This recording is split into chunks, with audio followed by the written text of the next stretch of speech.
I'm sorry, Dave. I'm afraid I can't do that.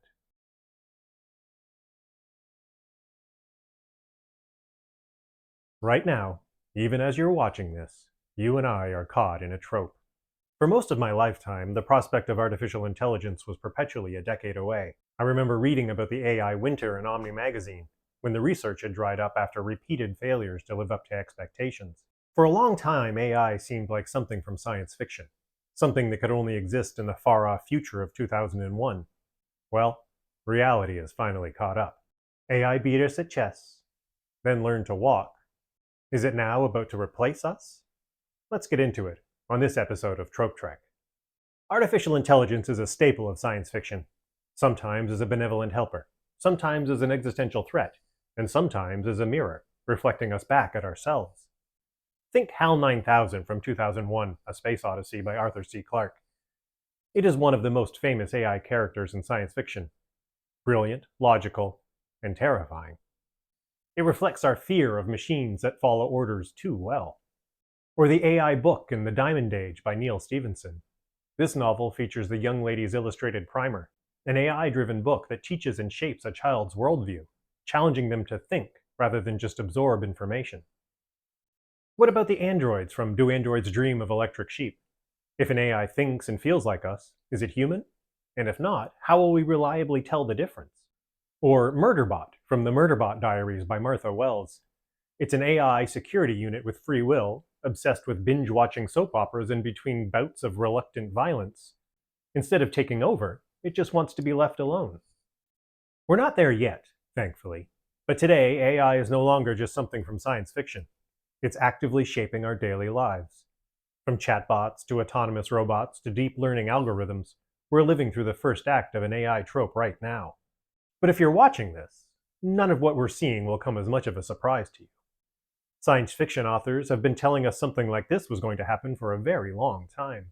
I have my opinions on AI, and all of my books feature some form of artificial intelligence or another. But here are some other books with ideas about what might come next. 2001 by Arthur C. Clarke. HAL 9000 from the movie 2001 is one of my favorite sci-fi villains. I know we're not talking about the movie, we're here for books, but I came to the book through the movie, which actually explains so much of what's going on that when you watch the movie for the 10th time after finally reading it, you actually understand what's going on. Did you know that the main proto-human from the first part of the movie has a name? Moonwatcher. You don't get that from the movie. Anyway, as the system controlling the Discovery 1, HAL is calm and efficient, logical and rational. It doesn't get mad, it doesn't raise its voice. It's polite to a fault, even while it's killing you. But this is the thing about HAL. If you hadn't read the book, you'd never know it wasn't really his fault he glitched out and terminated everyone. It was given conflicting instructions, ordered to keep the monolith a secret from the crew, which was at odds with its core programming, especially after they'd already found the thing it was supposed to keep hidden. The logical paradox broke it, and murder was the only rational response. The book understands HAL was a tool. It was never alive. It was never responsible. It was the people on Earth telling HAL what to do who caused the tragic events on the Discovery 1. If you've only seen the movie, do yourself a favor and read it. It deals with the threats of technological advancement and how technology has shaped us over millennia, and how it will continue to shape us. Plus, it's short. But here's 2001's lesson that's most relevant today. Artificial intelligence only does what it's told to do, and sometimes not even that. It's not the AI itself we should be worried about. Like any new technology, the benefit, or the danger, lies in how people use it. The Diamond Age by Neil Stephenson. What if a book could raise a child? Not just any book, but an AI-driven, adaptive, interactive mentor that could shape an entire generation. That's the core idea behind The Diamond Age by Neil Stephenson, a cyberpunk classic that explores how artificial intelligence, education, and technology could reshape society. In a nanotech-driven world, social classes are rigid. Your education determines your fate. But when a brilliant engineer creates the Young Lady's Illustrated Primer, an AI-powered book that adapts to its reader, everything changes. Many of the elements from the Diamond Age are already here. Personalized learning apps, AI tutors that adapt based on student performance, and chatbots for interactive learning. The novel explores the digital divide, how tech creates both opportunities and inequalities, and examines how interactive storytelling can shape how we think and learn. It also raises questions: can we learn from teachers that lack emotional intelligence? And who controls AI driven education? The state? Corporations? The Diamond Age imagined an AI that raises a generation, and while we may not have the primer yet, we're closer than ever. The Murderbot Diaries by Martha Wells. Meet Murderbot, an AI powered security bot that has hacked its own governor module, meaning it's fully independent. It could become the ultimate assassin, the next HAL 9000, but instead, it mostly just wants to be left alone to watch TV. This is one of my favorite recent series. Martha Wells' The Murderbot Diaries flips the classic AI trope on its head.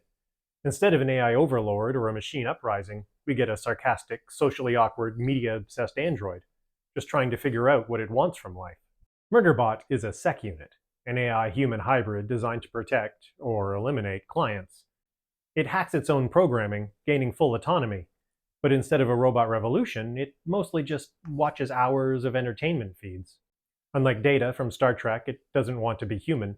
It's just trying to exist, dealing with social anxiety, emotions, and existential dread, like the rest of us. Is Murderbot the AI we're actually creating? AI assistants like ChatGPT, Siri, and Alexa are programmed to respond, but we've already seen examples of them lacking motivation. And AI is already binge-watching content for patterns. Will AI want anything, or will it just consume? The Murderbot Diaries redefines how we see AI in science fiction. It's not a villain, not a hero, just a being trying to survive in its own way. Do Androids Dream of Electric Sheep? By Philip K. Dick. What makes someone human? Is it emotions? Memories? Free will? But what if an AI had all those things? Would that make it human?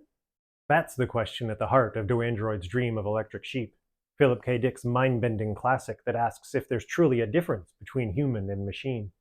You might know it as the basis for Blade Runner, but the book goes deeper, into a world where emotions are manufactured, memories are unreliable, and the line between human and android is razor thin.